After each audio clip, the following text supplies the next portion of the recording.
여러분 안녕하십니까? 백악관 비서실장 수지 와이스가 2020년 미 대선의 부정선거가 곧 밝혀진다고 말했습니다.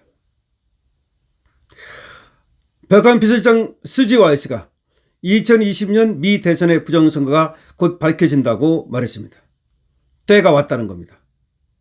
수지 와이스의 말에 따르면 트럼프가 말하기를 우리가 6년 동안 졌다고 들어왔던 주에서 사실은 우리가 이긴 것이 확인됐다 라는 겁니다.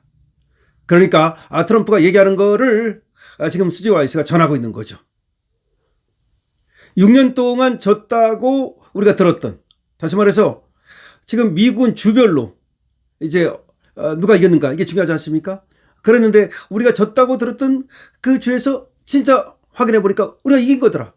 즉 대선이 부정이었다는 거죠. 이긴 거를 진 걸로 둔갑시켰다는 거죠. 일부 주에서 말이죠. 미국의 대선은 말이죠. 주에서 다 투표를 하고 집계를 해서 위에다 올리는 거거든요. 예. 그렇기 때문에 이 주에서 그야말로 부정하려고 마음만 먹으면 얼마든지 부정을 할 수 있는 거죠. 특히 경합주, 미국에 경합주 7개가 있는데 이런 데서 부정을 해버리면 선거 결과가 바뀌어버리죠. 근데 이게 백악관 비서실장 수지 와이스의 말이기 때문에 상당히 무게가 실리는 거죠. 자, 이제 때가 왔다는 겁니다. 2020년 대선이 부정선거였다는 사실이 확인되는 때가 왔고, 그걸 이제 증명할 때가, 증거에 의해서 확인될 때가 왔다는 거죠. 그와 관련해서 이 부정에 개입했던 그런 선거 범죄자들, 사기꾼, 이런 애들은 이제 기소돼서 재판받고 감방 가야 되는 거죠. 트럼프는 계속해서 2020년 선거가 부정이라고 말해왔습니다. 그래가지고 계속해서 바이든의 승리를 인정치 않았죠.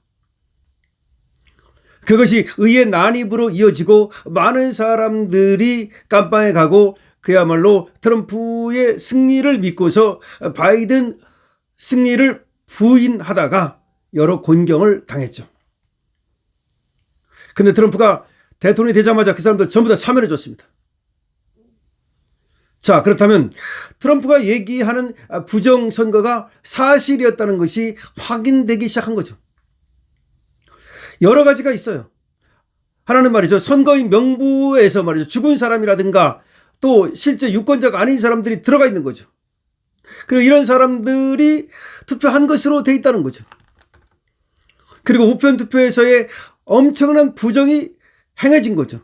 사실은 유권자도 아닌 사람들이 우편 투표 방식으로 투표를 한 거죠. 이게 완전히 부정이죠.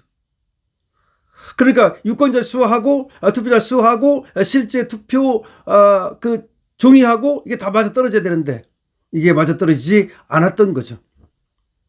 그래서 지금 트럼프는 우편 투표를 없애야 된다. 그래서 미국을 구하는 법안 세이브 아메리카 액트 이걸 통과시키려고 하는데 민주당에서 반대를 하고 공화당에서 일부 의원들이 반대를 해서 저번에는 통과시키는데 실패했죠. 그러나 기어코 성공하겠다는 겁니다. 시민권자만이 투표를 할 수 있게 하고 그리고 신분증으로 시민권자임을 유권자임을 확인하겠다는 거죠. 자, 이제 미국의 부정선거는 확실하게 이제 밝혀지고 진실을 밝혀내고 그 진실이 확인되면서 범법자들은 처벌받고 이렇게 단계를 하나하나 올라가고 있습니다. 물론 미국에서도 이걸 밝혀내는 것이 결코 쉬운 일이 아닙니다. 현직 대통령 트럼프임에도 불구하고 이 주에서 협조를 안 하고 그래서 법무부에서 그 주를 상대로 소송을 걸기도 하고 지금도 소송 중인 데가 많고 아직도 가야 할 길이 많지만 일단은 그 부정의 실마리들이 드러나기 시작했고 이제 2020년 선거가 부정선거였음을 선포할 수 있는 단계가 되고 있는 거죠. 자, 그러면 한국은 어떤가? 이제 이게 문제입니다. 한국에서의 부정선거 의혹은 굉장히 이것도 많죠. 특히 사전선거 의혹이죠. 왜 사전선거에서 그렇게 서울이라고 하면 서울에 따라서도 강남 다르고 저 강북 다르고 모든 게 달라야 되는데 말이죠. 사전선거에서는 이상하게도 장소를 불문하고 민주당이 훨씬 더 압승을 거두는, 본선거에서는 근데 또 우리 국힘이 이기는 그런 패턴이 똑같이 유지된단 말이죠. 그런데 그걸 갖다가 민주당에서는 뭐라고 말하느냐? 어차피 다 대한민국 국민이기 때문에, 거기서 거기이기 때문에 사전선거는 민주당 사람들이 많이 하기 때문에 그렇게 되는 거다. 그렇지 않습니다. 이게 동일군 집단에서 사전선거만 그렇게 똑같이 사전선거만 민주당이 압승을 거두고, 그리고 본선거에서는, 본투표에서는 국힘이 이기는, 그렇게 될 수는 없습니다. 장소에 따라 다를 수가 있어야 되는 겁니다. 그런데 그게 똑같이 유지된다는 것은 이거는 그리고 그 비율, 아니 뭐 사전선거가 예를 들어서 민주당이 좀 더 많이 해서 예를 들어서 A라는 지역은 민주당이 사전선거에서 50%를 이기고 뭐 60%를 이기고, 그 다음에 또 B라는 지역에서는 민주당이 사전선거에서 뭐 70%를 이기고, 이렇게 다르게 다 다르다면 뭐 그럴 수도 있다고 생각할 수 있습니다만은, 거의 33% 정도가 국힘, 67% 정도가 민주당, 이런 식으로 거의 동일하게 나온다는 거 아닙니까? 모든 장소에서 거의 동일하게. 이런 거는 뭐 정말 이상한 건데, 어쨌든 사전투표라든지 수개표라든지 이런 것들과 관련해서 사전투표를 폐지하고 수개표를 의무화시키고, 이것만은 반드시 해야 된다. 이것만은 반드시 해야 된다. 그리고 투표 그 감시인, 관리인, 그 투표 관리인의 도장을 찍어야 된다. 그 인쇄된 그런 날인이 아니라 투표 관리인이 직접 자기 도장을 찍도록 해가지고서 하나하나 그것을 검증해야 된다. 뭐 그런 것들은 당연히 이루어져야 되는 거예요. 그런 것조차 안 한다는 거는, 이거는 너무나 이상한 거예요.